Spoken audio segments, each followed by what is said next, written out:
격려해 주어라. 잘못은 쉽게 고칠 수 있다는 것을 느끼게 하라. 누군가가 어떤 태도나 행동을 고칠 수 있는가는 스스로가 변화를 얼마나 어렵다고 생각하는가에 달려 있다. 당신은 이 원리를 이용하여 그들을 도울 수 있다. 데일 카네기 친구 중에 독신으로 살다가 40에 들어서 약혼을 하게 된 친구가 있었습니다. 그는 약혼녀의 권유로 댄스 교습을 받게 되었습니다. 나도 댄스 교습을 받아야 한다는 것쯤은 알고 있었네.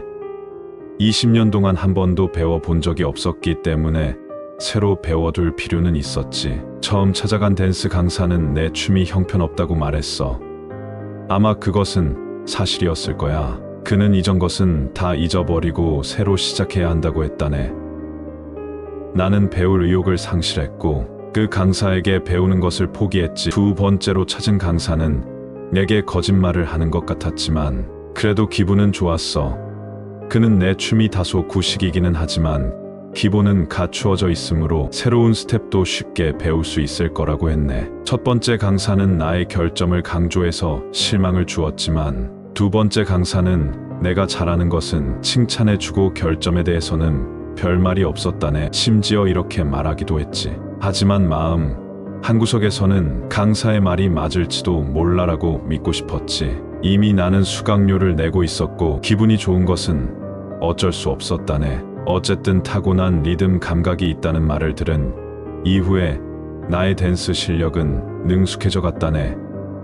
그 말이 나를 격려하고 희망을 주었고 더 잘하고자 하는 의욕이 생겨나게 된 거지. 당신의 자녀, 배우자, 직원에게 재능이 없으며 하는 일이 모두 잘못되어 있다고 말해 보십시오. 그 말에 그들은 모든 의욕을 상실하게 될 것입니다. 반대로 아낌없이 칭찬하고 격려해 보십시오. 그들은 능히 해낼 수 있으며 당신은 그것을 믿고 있다고 말해 보십시오. 그들 내부에 아직 개발되지 않은 잠재력이 있다고 말해 보십시오. 그들은 자신의 우수한 능력을 보여주기 위해 최선을 다할 것입니다. 인간관계에 탁월한 재능을 가졌던 로엘 토머스는 이런 방법으로 사람들에게 자신감을 불어넣어주고 용기와 신념을 갖도록 격려했습니다. 나는 토머스 부부와 주말을 보낸 적이 있었습니다. 토요일 저녁 활활 타오르는 벽난로 앞에서 브리지 게임을 하자는 권유를 받았습니다. 나는 브리지 게임을 할 줄 몰랐습니다.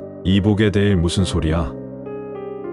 브리지 게임은 아주 간단해. 그저 기억력과 판단력만 있으면 돼. 자네는 기억력에 관한 책까지 쓴 적이 있지 않은가? 자네에게는 안성맞춤이지. 나는 무엇을 하는지 생각할 겨를도 없이 난생 처음으로 브리지 게임을 하고 있었습니다. 순전히 나에게 재능이 있을 거라는 말과 쉽게 배울 수 있다는 격려 때문이었습니다. 브리지 게임이라면 일라이 컬버트슨이 생각납니다. 그가 브리지 게임에 관해서 쓴 책은 10개, 9개 언어로 번역되었고 100만 부 이상이 팔렸습니다. 그에게 한 젊은 여성이 당신은 브리지 게임에 뛰어난 재능이 있다라고 말해주지 않았더라면 그는 결코 브리지 선수가 되지 못했을 것입니다. 컬버트슨은 1922년 미국에 처음 왔을 때 철학과 사회학을 가르치는 교사가 되려 했으나 실패했습니다. 그래서 석탄 장사를 해보았으나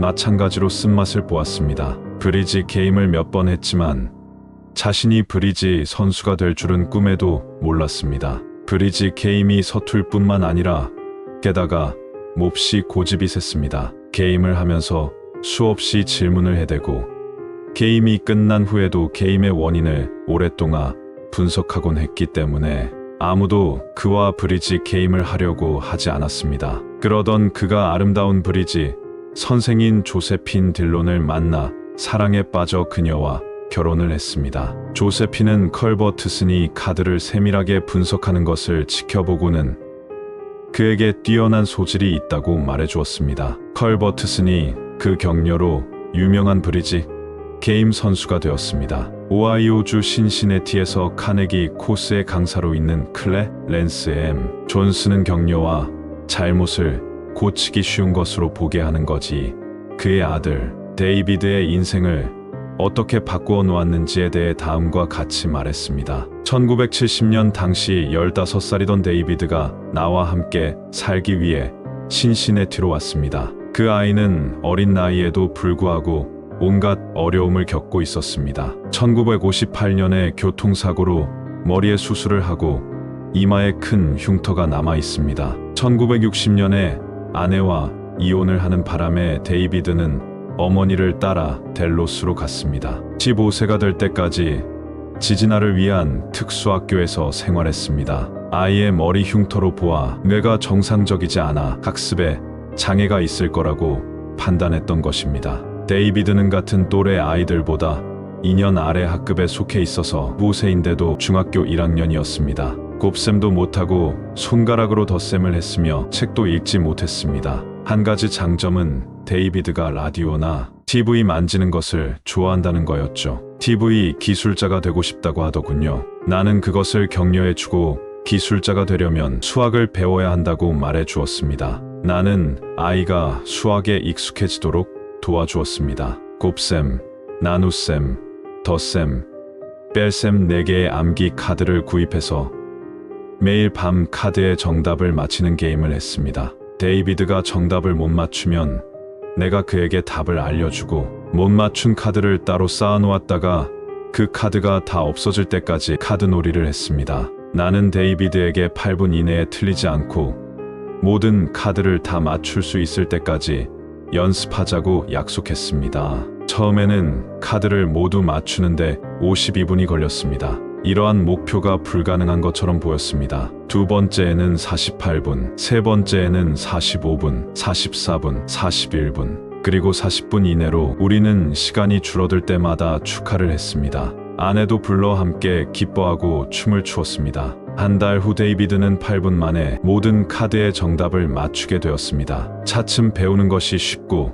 재미있다는 것을 알게 되었습니다. 데이비드의 수학 점수는 놀라울 정도로 높아졌습니다. 데이비드는 수학에서 B학점을 받자 스스로도 깜짝 놀랐습니다. 다른 과목의 성적도 믿을 수 없을 정도로 올라갔습니다. 독서 능력도 향상되었고 그림에도 탁월한 재능을 나타냈습니다. 중학교 1학년이 끝날 무렵에 과학 교사가 데이비드에게 과학 전시회에 작품을 내보라고 권유했습니다. 데이비드의 작품은 교내 전시회에서 1등을 하고 신시내티 전체 과학 전시회에서도 3등을 했습니다. 데이비드는 드디어 해낸 것입니다. 뇌에 손상을 입어 지지나 학급에 보내졌던 아이가 이마의 흉터 때문에 프랑켄슈타인으로 놀림받던 아이가 정상적인 아이들을 제치고 상을 받은 것입니다. 데이비드는 자기가 배울 수 있고 성취할 수 있는 일이 있다는 것을 알게 되었지요. 그 결과 중학교